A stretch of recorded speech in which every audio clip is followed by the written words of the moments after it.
Hello students, welcome to a channel study with me. നമ്മൾ ഇന്ന് തൊട്ട് LDC 2024 rank file completing challenge start ചെയ്യുകയാണ്. Kerala history ഭാഗത്ത് നിന്നുള്ള ആദ്യത്തെ ടോപ്പിക്കായിട്ടുള്ള യൂറോപ്യന്മാരുടെ വരവും സംഭാവനകളും, അതാണ് നമ്മൾ ഇന്ന് സ്റ്റാർട്ട് ചെയ്യാൻ പോകുന്നത്. ഇനിയുള്ള ഓരോ ദിവസങ്ങളിലായി ഓരോ ടോപ്പിക്ക് വീതം നമുക്ക് കംപ്ലീറ്റ് ചെയ്യാം. ഈ ടോപ്പിക്ക് 2 പാർട്ടായിട്ടായിരിക്കും നമ്മൾ അപ്ലോഡ് ചെയ്യാൻ പോകുന്നത്. അതിലാദ്യത്തെ ഫസ്റ്റ് പാർട്ട് നമുക്ക് ഇന്ന് സ്റ്റാർട്ട് ചെയ്യുകയാണ്. അപ്പോൾ നേരെ ക്ലാസ്സിലേക്ക് പോകാം. യൂറോപ്യന്മാരുടെ വരവും സംഭാവനകളും. യൂറോപ്യന്മാർ വ്യാപാരത്തിനായി കേരള തീരത്ത് എത്തിയത് 15-ാം നൂറ്റാണ്ടിൻ്റെ അവസാനത്തോടെ. യൂറോപ്യന്മാരുടെ ആഗമനത്തിന് മുമ്പ് തന്നെ കേരളവുമായി വാണിജ്യബന്ധം പുലർത്തിയിരുന്ന വിദേശികൾ, അറബികൾ, ചൈനക്കാർ. കടൽമാർഗം ഇന്ത്യ കണ്ടെത്താനുള്ള ഔദ്യോഗിക ശ്രമം ആരംഭിച്ചത് കൊളംബസ്. ഇന്ത്യയിൽ നിന്നും ആദ്യം തിരികെ പോയ വിദേശികൾ ഡച്ചുകാർ. യൂറോപ്യന്മാർക്ക് ഇന്ത്യയിലേക്ക് പുതിയ കടൽമാർഗം കണ്ടുപിടിക്കേണ്ടി വന്നതിന് കാരണം 1453 ഓട്ടോമൻ തുർക്കികൾ കോൺസ്റ്റാന്റിനോപ്പിൾ പിടിച്ചെടുത്തതു മൂലം. വിളിപ്പേരുകൾ ഒരു ബോക്സിലായിട്ട് തന്നിട്ടുണ്ട്. PYQ ആയിട്ട് ചോദിച്ചിട്ടുള്ളതാണ്, ഒന്ന് നോട്ട് ചെയ്തോളൂ.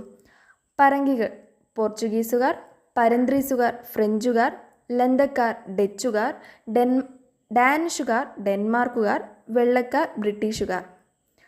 ആദ്യം ഇന്ത്യയിൽ കടൽമാർഗം കച്ചവടത്തിനെത്തിയ ആദ്യത്തെ യൂറോപ്യന്മാരാണ് പോർച്ചുഗീസുകാർ. കേപ്പ് ഓഫ് ഗുഡ് ഹോപ്പ് വഴി കേരളത്തിൽ എത്തിച്ചേർന്ന ആദ്യത്തെ യൂറോപ്യൻ ശക്തി പോർച്ചുഗീസുകാരാണ്. ഗോവ, ദാമൻ, ദിയു എന്നിവയായിരുന്നു ഇന്ത്യയിൽ അവരുടെ പ്രധാന വാണിജ്യ കേന്ദ്രങ്ങൾ. കടൽമാർഗം ഇന്ത്യയിലെത്തിയ ആദ്യത്തെ യൂറോപ്യൻ ശക്തി വാസ്കോഡ ഗാമ. വാസ്കോഡ ഗാമ ഇന്ത്യയിലേക്കുള്ള ഐതിഹാസിക യാത്ര ആരംഭിച്ച സ്ഥലം ലിസ്ബൺ 1497. വാസ്കോഡ ഗാമയെ ഇന്ത്യയിലേക്ക് അയച്ച പോർച്ചുഗീസ് രാജാവാണ് മാനുവൽ ഒന്നാമൻ. വാസ്കോഡ ഗാമ ഇന്ത്യയിൽ ആദ്യമായി എത്തിയത് 1498 മെയ് 20 കോഴിക്കോട് ജില്ലയിലെ കാപ്പാട് കടപ്പുറത്ത്. പോർച്ചുഗീസുകാർ കോഴിക്കോടിനെ വിളിച്ചിരുന്നത് കലൈക്കുറ്റ്. വാസ്കോഡ ഗാമ സഞ്ചരിച്ച കപ്പലിൻ്റെ പേരാണ് സെൻറ്റ് ഗബ്രിയേൽ. അദ്ദേഹത്തിൻ്റെ കപ്പൽ വ്യൂഹത്തിലുണ്ടായിരുന്ന മറ്റു കപ്പലുകളാണ് saint Raphael, saint Berrio. Vasco da ഗാമയുടെ യാത്രയ്ക്ക് ചിലവായ തുകയുടെ 60 ഇരട്ടിയോളം ലാഭമാണ് ഇന്ത്യയിൽ നിന്നും കൊണ്ടുപോയ വിഭവങ്ങൾ വിറ്റഴിക്കുക വഴി ലഭിച്ചത്. മാനുവൽ രാജാവ് ഗാമയ്ക്ക് ഡോം എന്ന പദവി നൽകി. ഇന്ത്യൻ മഹാസമുദ്രത്തിലെ സേനാധിപതി അല്ലെങ്കിൽ അധിപൻ എന്നറിയപ്പെട്ടിരുന്നത് വാസ്കോഡ ഗാമയാണ്. മാനുവൽ രാജാവാണ് വാസ്കോഡ ഗാമയെ ഇന്ത്യൻ മഹാസമുദ്രത്തിലെ സേനാധിപതി അല്ലെങ്കിൽ അധിപൻ എന്ന് വിശേഷിപ്പിച്ചത്. വാസ്കോഡ ഗാമയുടെ ആഗമനത്തെ ഏഷ്യയുടെ ചരിത്രത്തിലെ വാസ്കോഡ ഗാമ യുഗത്തിൻ്റെ തുടക്കമാണെന്ന് അഭിപ്രായപ്പെട്ട ചരിത്രകാരനാണ് Sardar KM Panikkar. Vasco da Gama ആദ്യമായി ഇന്ത്യയിൽ എത്തിയതു മുതൽ തിരിച്ചുപോയതുവരെയുള്ള വർഷങ്ങൾ താഴെ ഒരു ബോക്സിലായി തന്നിട്ടുണ്ട്, നോക്കാം. 1498 മെയ് 20 വാസ്കോഡ ഗാമ ആദ്യമായി ഇന്ത്യയിലെത്തി. 1499 വാസ്കോഡ ഗാമ ലിസ്ബണിൽ മടങ്ങിയെത്തി. 1502 വാസ്കോഡ ഗാമ രണ്ടാമതായി ഇന്ത്യയിലെത്തി. 1524 വാസ്കോഡ ഗാമ മൂന്നാമതും അവസാനവുമായി ഇന്ത്യയിലെത്തിയത്. ആ സമയത്ത് അദ്ദേഹം പോർച്ചുഗീസ് വൈസ്രോയി ആയിരുന്നു. 1524 ഡിസംബർ 24 വാസ്കോഡ ഗാമ അന്തരിച്ചു. 1539 വാസ്കോഡ ഗാമയുടെ ഭൗതിക ശരീരം കൊച്ചിയിൽ നിന്നും പോർച്ചുഗലിലേക്ക് കൊണ്ടുപോയി. വാസ്കോഡ ഗാമയുടെ ഭൗതിക ശരീരം ആദ്യം അടക്കം ചെയ്ത പള്ളി കൊച്ചിയിലെ സെൻറ്റ് ഫ്രാൻസിസ് പള്ളി. വാസ്കോഡ ഗാമയുടെ ഭൗതിക ശരീരം അടക്കം ചെയ്ത പോർച്ചുഗലിലെ പള്ളി ജെറോണിമസ് കത്തീഡ്രൽ, ലിസ്ബൺ. വാസ്കോഡ ഗാമ എന്ന സ്ഥലം സ്ഥിതി ചെയ്യുന്ന ഇന്ത്യൻ സംസ്ഥാനം ഗോവ.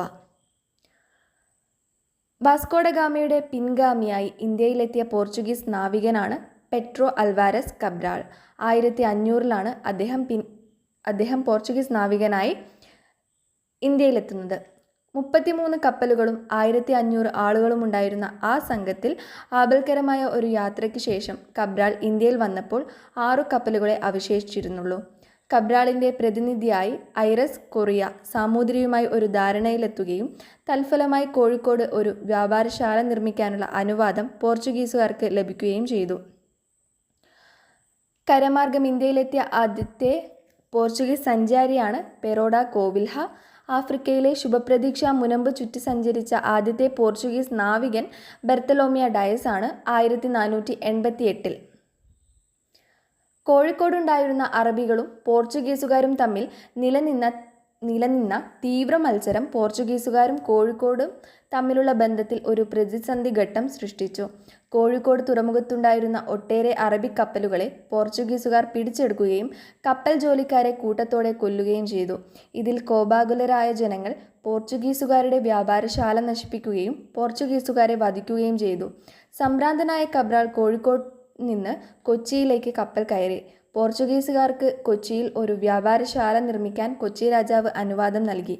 കൊച്ചിയിൽ പണ്ടകശാല സ്ഥാപിച്ച പോർച്ചുഗീസ് നാവികനാണ് പെഡ്രോ അൽവാരസ് കബ്രാൾ. കബ്രാളിന് ശേഷം ജാവോഡോനോവയുടെ നേതൃത്വത്തിൽ മൂന്നാമതൊരു പര്യടന സംഘം ഇന്ത്യയിലെത്തുകയും കൊച്ചിയിലും കണ്ണൂരിലും കപ്പലടുപ്പിച്ച അവർക്ക് ചരക്കു കയറ്റുന്നതിൽ അവിടങ്ങളിലെ രാജാക്കന്മാർ എല്ലാ സഹായങ്ങളും ചെയ്തു കൊടുത്തു. ഇനി പറയാൻ പോകുന്നത് ഇന്ത്യയിലെ പോർച്ചുഗീസ് വൈസ്രോയികളെ കുറിച്ചാണ്. 2 വൈസ്രോയികൾ ഉണ്ടായിരുന്നു. അതിലാദ്യത്തേതാണ് ഫ്രാൻസിസ്കോ ഡി അൽമേഡ. 1505 മുതൽ 1509 വരെയാണ് അദ്ദേഹം വൈസ്രോയായി നിലനിന്നിരുന്ന കാലഘട്ടം പറയുന്നത്. ഇന്ത്യയിലെ ആദ്യത്തെ Portuguese viceroy Francisco de Almeida. Portuguese പ്രദേശങ്ങളുടെ ആദ്യത്തെ രാജപ്രതിനിധിയായി 1505 ഫ്രാൻസിസ്കോ ഡി അൽമേഡ നിയമിതനായി. അഞ്ചി ദ്വീപ്, കണ്ണൂർ, മലാക്ക, കൊച്ചി എന്നിവിടങ്ങളിലെ കോട്ടകൾ ബലപ്പെടുത്തുകയും പുതിയ കോട്ടകൾ നിർമ്മിക്കുകയുമായിരുന്നു അദ്ദേഹത്തിൻ്റെ പ്രധാന പരിപാടി. ശക്തമായ നാവികപ്പടയെ വളർത്തിയെടുക്കുന്നതിലൂടെ സമുദ്ര മേധാവിത്വം സ്ഥാപിച്ച് പോർച്ചുഗീസ് വ്യാപാരം വളർത്തുക എന്ന നയമായിരുന്നു നീലജല നയം. PYQ ഒരുപാട് തവണ ചോദിച്ചിട്ടുള്ള ഒരു ക്വസ്റ്റ്യനാണ്. നീലജല നയം നടപ്പിലാക്കിയ പോർച്ചുഗീസ് വൈസ്രോയി ആര്? Francisco de Almeida. വാസ്കോഡ ഗാമയുടെ വരവുകൾ. 1-ാം വരവ് 1498. വാസ്കോഡ ഗാമ കോഴിക്കോട് വന്നപ്പോൾ സാമൂതിരിയും പ്രജകളും പാരമ്പര്യാനുസൃതമായ ആതിഥ്യ മര്യാദയോടെ അദ്ദേഹത്തെ സ്വീകരിച്ചു. തങ്ങളുടെ ചരക്കുകൾ സൂക്ഷിക്കാൻ തൻ്റെ അനുയായികളിൽ ഒരു സംഘത്തെ കോഴിക്കോട് നിർത്താൻ അനുവദിക്കണമെന്ന വാസ്കോഡ ഗാമയുടെ അഭ്യർത്ഥന സാമൂതിരി നിരസിച്ചു. തുടർന്ന് വാസ്കോഡ ഗാമ കോഴിക്കോട് വിടുകയും യാത്രാമധ്യേ അദ്ദേഹം കോലത്തിരി രാജാവിൻ്റെ ക്ഷണമനുസരിച്ച് കണ്ണൂരിൽ ഇറങ്ങി. അവിടെ പോർച്ചുഗീസുകാർക്ക് എല്ലാ വാണിജ്യ സൗകര്യങ്ങളും കോലത്തിരി വാഗ്ദാനം ചെയ്തു. പോർച്ചുഗീസ് കപ്പലിൽ ചരക്കു കയറ്റുന്നതുമായി ബന്ധപ്പെട്ട് കോലത്തിരി വാസ്കോഡ ഗാമയുമായി ഒരു കരാറിലേർപ്പെട്ടു. വാസ്കോഡ ഗാമ 1498 നവംബറിൽ കണ്ണൂരിൽ നിന്ന് പുറപ്പെട്ട് 1499 ലിസ്ബണിലെത്തി. നാട്ടിലെത്തിയ വാസ്കോഡ ഗാമയ്ക്ക് വീരോചിതമായ സ്വീകരണമാണ് ലഭിച്ചത്. 1502 രണ്ടാമതായി എത്തുന്നത്. സാമൂതിരിക്ക് പോർച്ചുഗീസുകാരോടുള്ള വിരോധത്തെക്കുറിച്ചും കോഴിക്കോടിൻ്റെ കപ്പൽപ്പടയെ എതിരിടുന്നതിൽ കബ്രാളിനുണ്ടായ പരാജയത്തെക്കുറിച്ചും വിവരം ലഭിച്ചതിനെ തുടർന്ന് ഡോം മാനുവൽ 15 കപ്പലുകളും 800 ആളുകളുമുള്ള മറ്റൊരു സംഘത്തെ വാസ്കോഡ ഗാമയുടെ തന്നെ നേതൃത്വത്തിൽ 1502 ഫെബ്രുവരിയിൽ ഇന്ത്യയിലേക്ക് അയച്ചു. തൻ്റെ 2-ാം വരവിൽ അഞ്ചുദ്വീപിൽ കപ്പലിറങ്ങിയ ഗാമയും കൂട്ടരും അറബിക് കപ്പലുകൾ പിടിച്ചെടുക്കാൻ തുടങ്ങി. വാസ്കോഡ ഗാമ കണ്ണൂർ സന്ദർശിച്ചപ്പോൾ കോലത്തിരി അദ്ദേഹത്തെ ആദരപൂർവ്വം സ്വീകരിച്ചു. കൊച്ചിയിലെ വിലയ്ക്ക് കുരുമുളകും മറ്റ് ചരക്കുകളും പോർച്ചുഗീസുകാർക്ക് വിറ്റുകൊള്ളാമെന്ന് അദ്ദേഹം സമ്മതിക്കുകയുണ്ടായി. തുടർന്ന് സാമൂതിരിയെ സന്ദർശിച്ച് കോഴിക്കോട് നഗരത്തിൽ നിന്ന് എല്ലാ മുസ്ലിങ്ങളെയും പറഞ്ഞയക്കണമെന്ന് വാസ്കോഡ ഗാമ ആവശ്യപ്പെട്ടു. സാമൂതിരി അത് നിരസിക്കുകയും തുടർന്ന് പോർച്ചുഗീസുകാർ കോഴിക്കോട് നഗരം ആക്രമിക്കുകയും ചെയ്തു.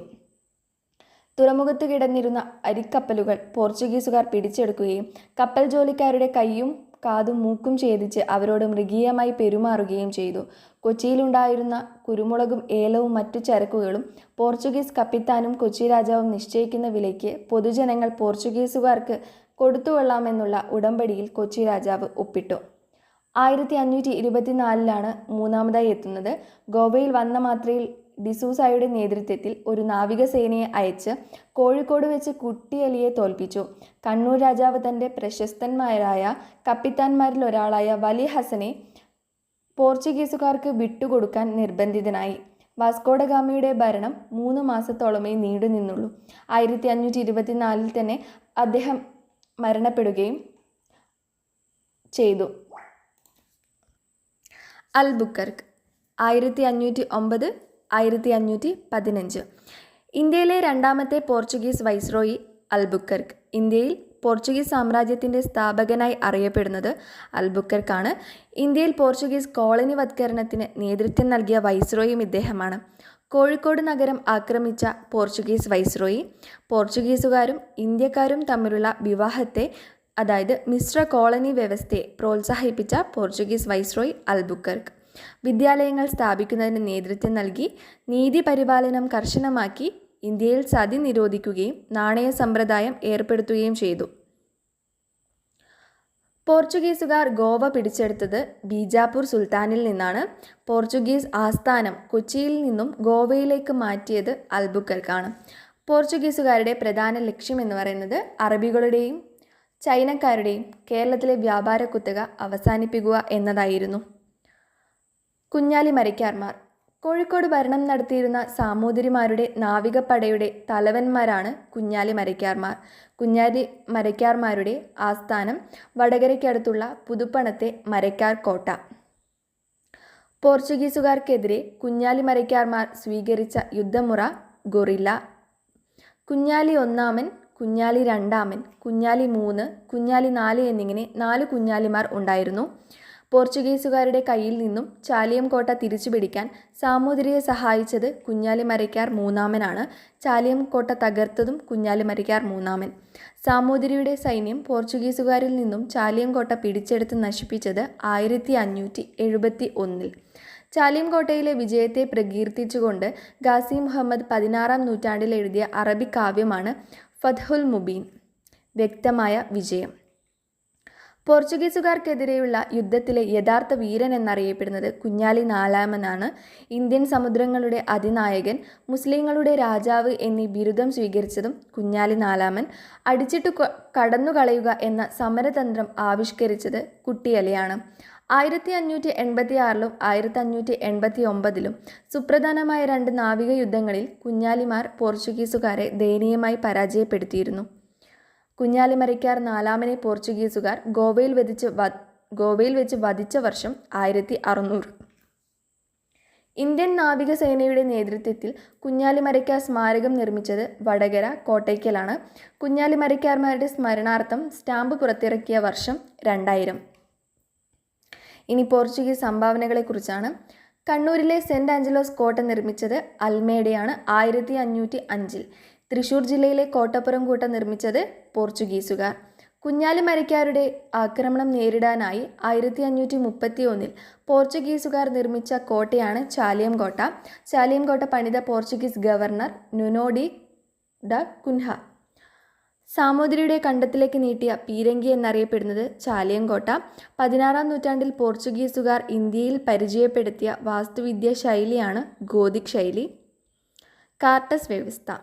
ഇന്ത്യയുടെ ഏതെങ്കിലും ഭാഗങ്ങളുമായി മറ്റു കപ്പലുകൾ വ്യാപാരം നടത്തുന്നത് തടയുന്നതിനു വേണ്ടി പോർച്ചുഗീസ് ഉദ്യോഗസ്ഥർ നൽകിയിരുന്ന പാസ് അറിയപ്പെട്ടിരുന്നത് കാർട്ടസ് എന്നാണ്. ഓരോ ഏഷ്യൻ വ്യാപാര കപ്പലും തങ്ങളുടെ ചരക്കുകൾ കടത്തുന്നതിന് പോർച്ചുഗീസുകാർക്ക് ഒരു നിശ്ചിത സംഖ്യ കരം നൽകി കാർട്ടസ് സ്വന്തമാക്കണമായിരുന്നു.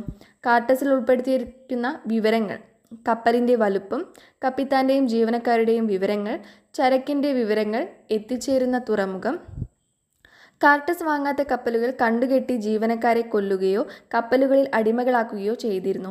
ഇന്ത്യയിൽ ഗോതിക് ശൈലിയിൽ പോർച്ചുഗീസുകാർ പണി കഴിപ്പിച്ച പള്ളികളാണ് സെൻറ് ഫ്രാൻസിസ് പള്ളി കൊച്ചി, ബോം ജീസസ് പള്ളി ഗോവ. പോർച്ചുഗീസുകാർ ഇന്ത്യയിൽ നിർമ്മിച്ച ആദ്യത്തെ പള്ളിയാണ് സെൻറ് ഫ്രാൻസിസ് ചർച്ച്. കേരളത്തിൽ പോർച്ചുഗീസുകാർ സ്ഥാപിച്ച ആദ്യത്തെ സെമിനാരിയാണ് വാരാപ്പുഴ. ഇന്ത്യയിൽ യൂറോപ്യന്മാർ നിർമ്മിച്ച ആദ്യത്തെ കോട്ടയാണ് മാനുവൽ കോട്ട. 1503 കൊച്ചിയിലാണ് ഇത് സ്ഥാപിച്ചത്. ഇന്ത്യയിലെ ഏറ്റവും പഴയ യൂറോപ്യൻ നിർമ്മിതിയാണ്. പള്ളിപ്പുറം കോട്ട, വൈപ്പിൻ കോട്ട, ആയക്കോട്ട, അഴീക്കോട്ട, കൊച്ചിൻ കോട്ട എന്നീ പേരുകളിൽ അറിയപ്പെടുന്നതും മാനുവൽ കോട്ടയാണ്. പണി കഴിപ്പിച്ചത് അൽബുക്കർക്ക്.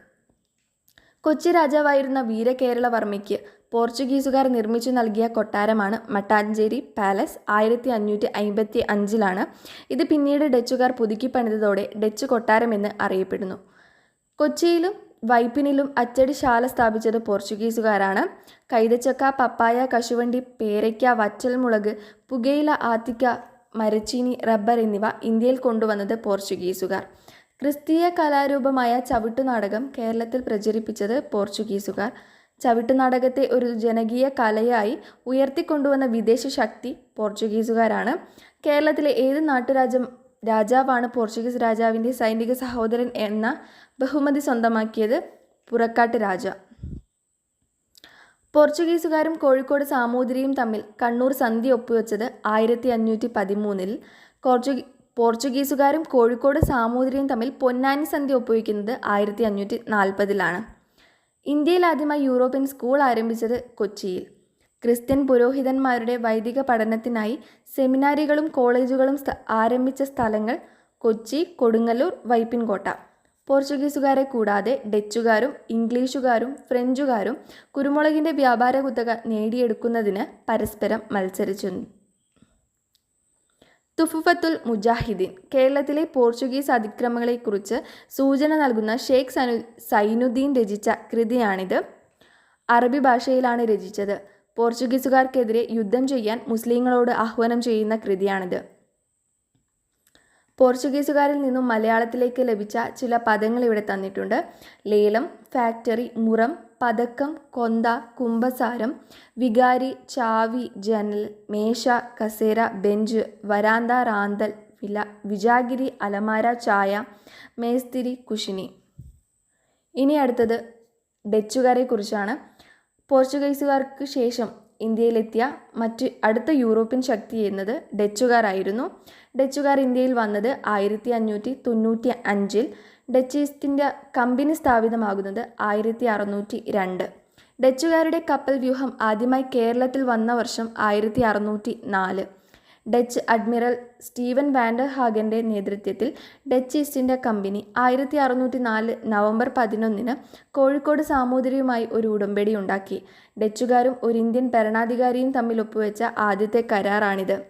1608 കോഴിക്കോട് സന്ദർശിച്ച അഡ്മിറൽ വെർഹോഫ് 1604 വ്യവസ്ഥകൾ ആവർത്തിച്ചുകൊണ്ട് ഒരു പുതിയ ഉടമ്പടി ഉണ്ടാക്കി. മലബാർ തീരത്തുള്ള പോർച്ചുഗീസ് അധിനിവേശ പ്രദേശങ്ങൾ ഉപരോധിക്കാൻ അവർ 1621 ഒരു സംയുക്ത നാവിക സൈന്യത്തെ നിയോഗിച്ചു. 1625 അമ്പോയിനോ കൂട്ടക്കൊല കൊണ്ട് കുപ്രസിദ്ധനായ വാൻ സ്പ്യൂൾറ്റിന് ചേറ്റുവായിൽ വെച്ച് സാമൂതിരിയുമായി ഒരു ഫാക്ടറി നിർമ്മിക്കാൻ കരാർ വെച്ചു. കുരുമുളകിൻ്റെയും ഇഞ്ചിയുടെയും ശേഖരണത്തെ സംബന്ധിച്ച് 1642 മെയ്യിൽ ചെമ്പകശ്ശേരി രാജാവുമായി ഒരു ഉടമ്പടി ഉണ്ടാക്കി. പുറക്കാട് ഒരു ഫാക്ടറി നിർമ്മിക്കാനുള്ള അനുവാദവും ഡച്ചുകാർക്ക് കിട്ടി. 1650 കായംകുളം രാജാവ് ഡച്ചുകാർക്ക് കായംകുളത്തെ പണ്ടകശാല കെട്ടാൻ അനുവാദം കൊടുത്തു. ഡച്ചുകാർ പോർച്ചുഗീസുകാരിൽ നിന്നും കൊച്ചി പിടിച്ചെടുത്ത വർഷം 1663. കേരളത്തിൽ നിന്നും ഡച്ചുകാർ പോർച്ചുഗീസുകാരെ തുരത്തിയ വർഷവും 1663. പോർച്ചുഗീസുകാരെ പരാജയപ്പെടുത്തിയ ഡച്ച് അഡ്മിറലാണ് അഡ്മിറൽ വാൻ ഗോയിൻസ്. 1661 വൈപ്പിൻകരയിലുള്ള പള്ളിപ്പുറം കോട്ട പോർച്ചുഗീസുകാരിൽ നിന്നും പിടിച്ചെടുത്ത് സാമൂതിരിക്ക് കൊടുത്തത് അഡ്മിറൽ വാൻഡർമേഡൻ്റെ നേതൃത്വത്തിലുള്ള ഡച്ച് നാവിക സൈന്യമാണ്. പള്ളിപ്പുറം കോട്ട തിരുവിതാംകൂർ നാട്ടുരാജ്യത്തിന് കൈമാറിയ വർഷം 1789. 1663 ഡച്ചുകാർ സെൻറ് ആഞ്ചലോസ് കോട്ട പിടിച്ചെടുക്കുകയും പുതുക്കി പണിയുകയും ചെയ്തു. മാവേലിക്കര ഉടമ്പടി ഡച്ച് ഭരണം കേരളത്തിൽ അവസാനിക്കാൻ കാരണമായ ഉടമ്പടി മാവേലിക്കര ഉടമ്പടി. ഒപ്പുവെച്ചത് മാർത്താണ്ഡവർമ്മയും ഡച്ചുകാരും. ഒപ്പുവെച്ച വർഷം 1753. ഡച്ചുകാരുടെ കേരളത്തിലെ പ്രധാന വാണിജ്യ കേന്ദ്രങ്ങളാണ് കൊച്ചി, കൊല്ലം. ഡച്ചുകാർ അധികാര കേന്ദ്രം സ്ഥാപിച്ച കന്യാകുമാരിയിലെ പ്രധാന പ്രദേശമാണ് കുളച്ചൽ. മാർത്താണ്ഡവർമ്മ കുളച്ചൽ പ്രദേശം കോട്ടകെട്ടി സംരക്ഷിക്കാൻ ശ്രമിച്ചു. ഇത് പിടിച്ചെടുക്കാനുള്ള ഡച്ചുകാരുടെ ശ്രമങ്ങളാണ് കുളച്ചൽ യുദ്ധത്തിലേക്ക് നയിക്കുന്നത്. ഡച്ചുകാരിൽ നിന്നും 1789 ധർമ്മരാജാവ് വിലയ്ക്ക് വാങ്ങിയ കോട്ടകളാണ് കൊടുങ്ങല്ലൂർ കോട്ട, പള്ളിപ്പുറം കോട്ട. പുറക്കാട്, കായംകുളം എന്നീ പ്രദേശത്തെ മുഖ്യന്മാരുമായാണ് ഡച്ചുകാർ കരാറിലേർപ്പെട്ടത്. കൊച്ചി ആസ്ഥാനമാക്കിക്കൊണ്ട് ഒരു ചീഫ് കമാൻഡിയറും കൗൺസിലുമാണ് കേരളത്തിൽ അവരുടെ സ്ഥലങ്ങൾ ഭരിച്ചു വന്നത്.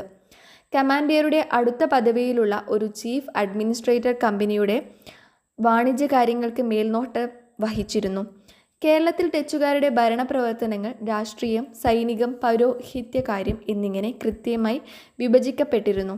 കമാൻഡിയർക്കും ചീഫ് അഡ്മിനിസ്ട്രേറ്റർക്കും സ്വകാര്യ വാണിജ്യം നടത്താൻ അവകാശമുണ്ടായിരുന്നു. സൈനികരുടെ എണ്ണം സാധാരണ കാലങ്ങളിൽ 2000-ൽ കവിഞ്ഞിരുന്നില്ല. ഡച്ച് കമ്പനിക്ക് വാണിജ്യകാര്യങ്ങളിൽ കയറ്റുമതിക്കും ഇറക്കുമതിക്കും വെവ്വേറെ 2 മണ്ഡലങ്ങളുണ്ടായിരുന്നു. അവർ പഞ്ചസാര, ചെമ്പ്, തകരം, ഈയം, കർപ്പൂരം, പട്ട് മുതലായവ ഇറക്കുമതി ചെയ്തു. കുരുമുളക്, പരുത്തി തുണിത്തരങ്ങൾ, ഏലം എന്നിവയായിരുന്നു ഡച്ചുകാരുടെ പ്രധാന കയറ്റുമതി ചരക്കുകൾ. ഇനി ഡച്ചുകാരുടെ സംഭാവനകളെക്കുറിച്ചാണ് പറയുന്നത്. ഉപ്പു നിർമ്മാണം, തുണിക്ക് ചായം മുക്കൽ, തെങ്ങു കൃഷിക്ക് പ്രത്യേക പ്രോത്സാഹനവും മെച്ചപ്പെട്ട തൈകളുടെ വിതരണവും. ഹോർത്തൂസ് മലബാറിക്കസ് എന്ന കൃതി. കുഷ്ഠരോഗികൾക്കായി ഡച്ചുകാർ ആശുപത്രി ആരംഭിച്ച പ്രദേശം പള്ളിപ്പുറം. ഏറ്റവും ഇമ്പോർട്ടൻ്റ് ആയിട്ടുള്ളൊരു പോർഷനാണ് ഹോർത്തൂസ് മലബാറിക്കസ്. ഡച്ചുകാരുടെ ഏറ്റവും വലിയ സംഭാവനയാണ്. മലബാറിലെ ഔഷധ സസ്യങ്ങളെപ്പറ്റി പ്രതിപാദിക്കുന്ന ഡച്ചുകാർ തയ്യാറാക്കിയ പുസ്തകമാണ് ഹോർത്തൂസ് മലബാറിക്കസ്. ലാറ്റിൻ ഭാഷയിലാണ് എഴുതിയിട്ടുള്ളത്. ഹോർത്തൂസ് മലബാറിക്കസ് എന്ന ഗ്രന്ഥം രചിച്ചത് അഡ്മിറൽ വാൻ റീഡ്. കേരളാരാമം എന്നും അറിയപ്പെട്ടിരുന്ന കൃതിയാണത്. ഹോർത്തൂസ് മലബാറിക്കസ് പ്രസിദ്ധീകരിച്ച സ്ഥലം ആംസ്റ്റർഡാം. ഹോർത്തൂസ് മലബാറിക്കസ് പ്രസിദ്ധീകരിച്ച വർഷം 1678 മുതൽ 1703 വരെ. 12 വാല്യങ്ങളായാണ് ഹോർത്തൂസ് മലബാറിക്കസ് പ്രസിദ്ധീകരിച്ചത്. ഹോർത്തൂസ് മലബാറിക്കസിൽ പ്രതിപാദിച്ചിരിക്കുന്ന ആദ്യത്തെ വൃക്ഷം തെങ്ങും അവസാന വൃക്ഷം ആൽമരമാണ്. മലയാള ലിപി അച്ചടിച്ച ആദ്യത്തെ ഗ്രന്ഥമാണ് ഹോർത്തൂസ് മലബാറിക്കസ്. മലയാളത്തിൽ അച്ചടിച്ച ആദ്യത്തെ വാക്ക് തെങ്ങ്. ഹോർത്തൂസ് മലബാറിക്കസിൻ്റെ രചനയിൽ സഹായിച്ച മലയാളി വൈദ്യൻ ഇട്ടി അച്യുതൻ.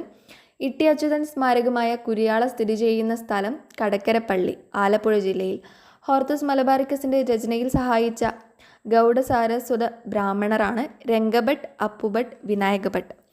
ഹോർത്തൂസ് മലബാറിക്കസിൻ്റെ രചനയിൽ സഹായിച്ച കാർമൽ പുരോഹിതൻ ജോൺ മാത്യൂസ്. 742 സസ്യങ്ങളെക്കുറിച്ചും അവയുടെ ഔഷധ ഗുണങ്ങളെക്കുറിച്ചും വിവരിക്കുന്നു. 794 ചിത്രങ്ങളായിരുന്നു ഇതിലുണ്ടായിരുന്നത്. ഹോർത്തൂസ് മലബാറിക്കസിലെ ചിത്രങ്ങൾ വരച്ചത് ജോൺ മാത്യൂസ്. ഹോർത്തൂസ് മലബാറിക്കസിൻ്റെ രചനയിൽ സഹായിച്ച പരിഭാഷകൻ ഇമ്മാനുവൽ കർണേറോ. ഹോർത്തൂസ് മലബാറിക്കസിൻ്റെ മലയാളം പതിപ്പ് പ്രസിദ്ധീകരണത്തിന് നേതൃത്വം നൽകിയത് കേരള സർവകലാശാല. മലയാളത്തിലേക്ക് വിവർത്തനം ചെയ്തത് KS മണിലാൽ. അദ്ദേഹത്തിന് 2020-ലാണ് പത്മശ്രീ ലഭിക്കുന്നത്. കോഴിക്കോട് സാമൂതിരിയും ഡച്ചുകാരും തമ്മിൽ ഒപ്പുവെച്ച സന്ധി അഴീക്കോട് സന്ധിയാണ് 1661. ഡച്ചുകാർ 18-ാം നൂറ്റാണ്ടിൽ ഗുരുവായൂരിൽ നിർമ്മിച്ച കോട്ടയാണ് ചേറ്റുവ കോട്ട. 1744 കൊച്ചിയിൽ ബോൾഗാട്ടി കൊട്ടാരം നിർമ്മിച്ചതും ഡച്ചുകാരാണ്. ഇതിൻ്റെ ബാക്കി പാർട്ട് 2 ആയിട്ട് നമ്മൾ വരുന്നതായിരിക്കും. ഫ്രഞ്ചുകാരും ഇംഗ്ലീഷുകാരും ആണ് അടുത്ത പാർട്ടിൽ നമ്മൾ എടുക്കാൻ പോകുന്നത്.